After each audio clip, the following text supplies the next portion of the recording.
Jim, a little bit of a slow start. You got going in that second half?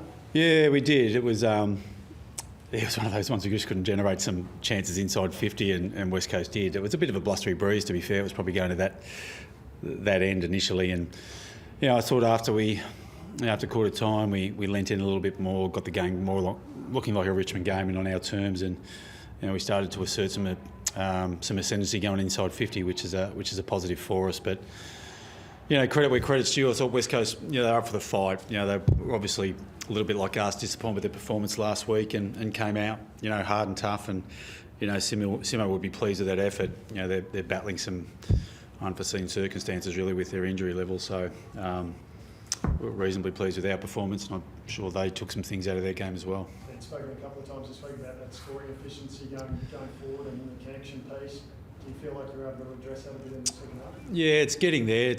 Look, our scoring profile, what it looks like, it's generally we have a far superior number of inside 50 entries than the opposition, and I think today we had 60 odd compared to 40 odd sort of thing. So our scoring profile has never been about pure efficiency, if that makes sense, but it's more about re-entries and what that looks like. So we got that method today. We had 60 odd entries inside 50, 32 forward half turnovers. We've just got to improve our efficiency from scoring from those opportunities, which it got better as the game progressed. But it's always going to be a room for improvement for us. But there were some signs today that got a little bit better. So you kicked 9 goals from turnovers today, which is an improvement on what it has been in recent weeks. Yeah, compared to previous years, it's still probably thereabouts. But once again, we're working on it. We're getting better at it.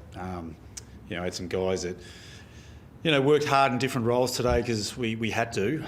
So from that point of view, it's going to be a little bit clunky at stages, but we'll expect that to improve over the coming weeks. In a game that was a bit of a grind and not high scoring for most of the first 3 quarters, how big was that little 5-minute burst from Freshie? Yeah, Dion. Yeah, well, as we know, he's sort of a pretty special player, Dion, and he played really hurt at the start of the year and put his hand up to play because he really didn't have a lot of other magnets to promote opportunities. So, look, for him to come back, had a rest and reassessed and rejigged, and I thought he was pretty important today. The ability for him to hit the scoreboard when it mattered, sort of broke the game open from there, and he's a really important player to us, as we know. But it's good to see his season starting to get up and going, which is working in unison with Hopper, Taranto and Shea and Dustin, which was important. It's probably the first time, and Jaden Short, sorry, the other one as well. It's probably the first time since the early rounds that we've had all those guys in the side at the same time. So hopefully they can get some momentum from that and get a little bit better. To have them all hitting the scoreboard at the same time must be pretty pleasing. Who was that, sorry? To have them all hitting the scoreboard at the same time. Yeah, it was. And look, it's been probably a little bit of the plan. They've probably been a little bit inconsistent, similar to what our efficiency has been with our scoring inside 50. So, it is going to take a little bit of time, but we saw some dividends of the hard work they've put in. But once again, we continue to look at that as an area of growth and continue to look at it as a strength moving forward for us. How'd you see Shea Bolton's game today? He probably hasn't been at his absolute best to start this year, but he clearly had an impact this afternoon. Yeah, he did, and I thought he was a little bit like everyone. He's probably been a byproduct of how we've been playing, if that makes sense. And he's a really important player to us, as are a number of others. But generally, when Shea's playing well, we're playing well. I thought his ability to hit the scoreboard, but just look really dangerous all the time, and the way he moved and the way he sort of set the game up in around 50. I thought he was incredibly unselfish today too, which is great. That when he sort of uses that ball and to a teammate in better position, it just makes our job a hell of a lot easier and we score easier. So I thought he had a wonderful game. Sorry? Yeah, possibly. We'll have to wait and see with that one. Obviously, the tall blokes, they can take a little bit longer with, his big boy and foot injury, so we've just got to be mindful of what the long-term damage may be. But we're reasonably confident that he'll put his hand up to play. And Tyler Young might be available also. So the pleasing thing for us is Josh Gibcus will play his first footy for the year. He's played a half, and Robbie Tarrant mightn't be too far behind him also. So to have some tall guys back available playing is exciting for us, considering we haven't had a great deal of luck in that space. What does Friday night mean against the Cats, do you think? Oh, it's always a...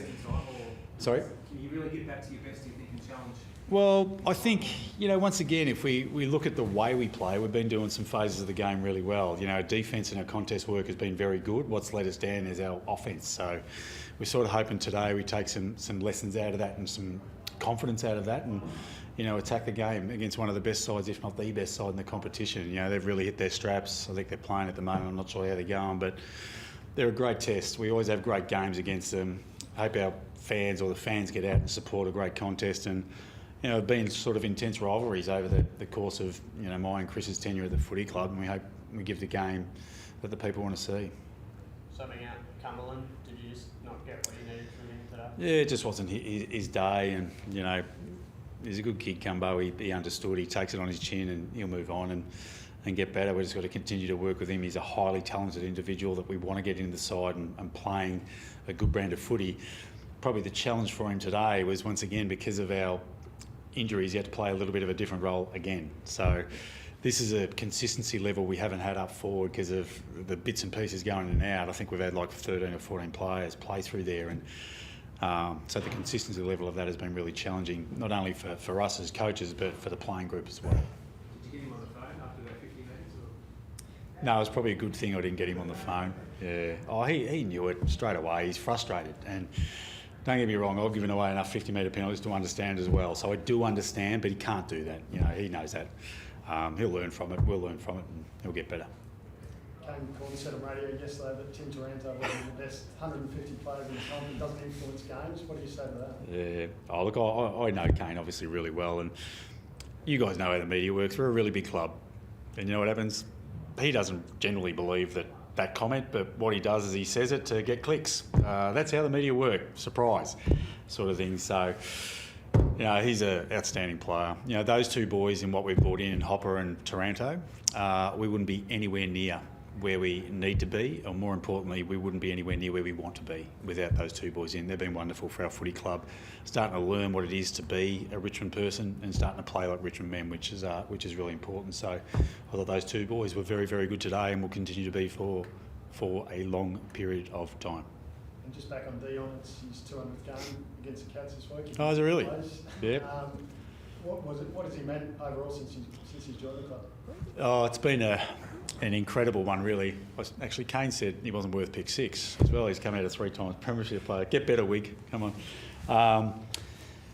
He's been incredible. It's no coincidence that we bring him into our footy club and we start, getting more wins and losses. And, the way he's gone about his business, and I've got no question in our successful period of time, he's probably been, if not our best, one of our best players that has played the game. And he means a lot to our footy club, he means a lot to our playing group, and I'm sure he means a hell of a lot to our supporters. So we hope we all get out there to support him. And it's still funny, I still sit here and say his dad is still a Melbourne supporter, even though his son has played 200 mighty games or thereabouts for the Tigers. So we love the guy and we can't wait to play for him next week.